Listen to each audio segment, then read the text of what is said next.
Siamo con il capo del Genio Civile, l'architetto Rino Lamendola. Ecco, un anno fa qui c'era la presenza dell'assessore Falcone per fare un po' il risultato di tante iniziative che avete fatto, ma anche di tante iniziative che allora avevate in cantiere. Ora facciamo un aggiornamento a un anno proprio da quell'evento.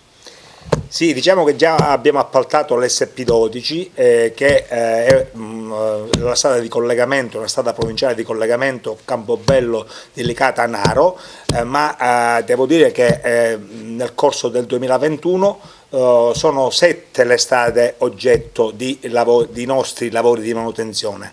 Quindi siamo partiti con la 32 Ribera Cianciana, ma poi abbiamo aperto nuovi cantieri sulla 24, sulla 35A, sulla 35B, sulla 47, sulla 88, sulla 11 Consortile. Sono tutte strade importantissime per migliorare la viabilità interna provinciale, soprattutto nell'area proprio dell'entroterra del versante dei Monti Sicani e soprattutto per il collegamento alla viabilità principale dei comuni di Burgio, Cianciana, Luccasicola, Villafranca Sicola.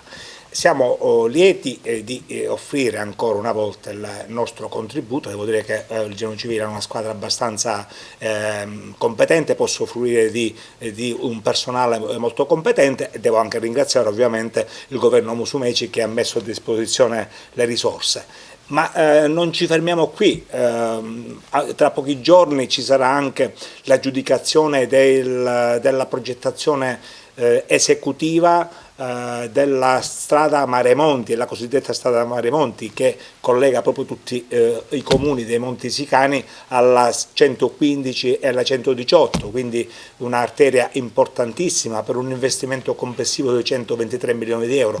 Devo dire che negli ultimi periodi, soprattutto negli ultimi 2 anni, abbiamo creato una sorta di inversione di tendenza rispetto agli anni precedenti, anche se c'è ancora molto da fare per ridurre, per razzerare quel gap infrastrutturale che purtroppo attanaglia la provincia di Agrigento da troppi decenni e che a lungo ha frenato lo sviluppo di questo nostro territorio. Noi ce la mettiamo tutta e stiamo dando un notevole contributo per uscirne fuori.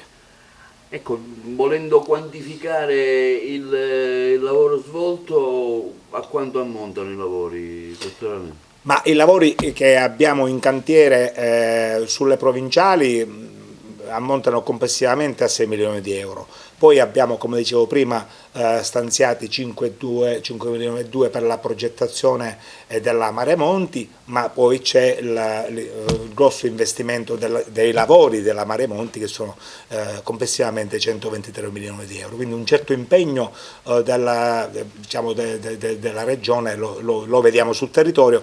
Certo, è chiaro che il gap infrastrutturale che si è incrementato nel tempo, che veramente ha bisogno di ulteriori interventi, però noi stiamo cominciando a ridurlo.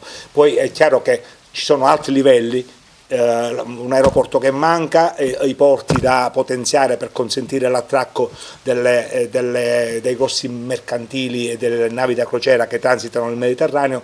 C'è molto ancora da fare, però almeno siamo soddisfatti di avere intrapreso un percorso molto soddisfacente e proficuo.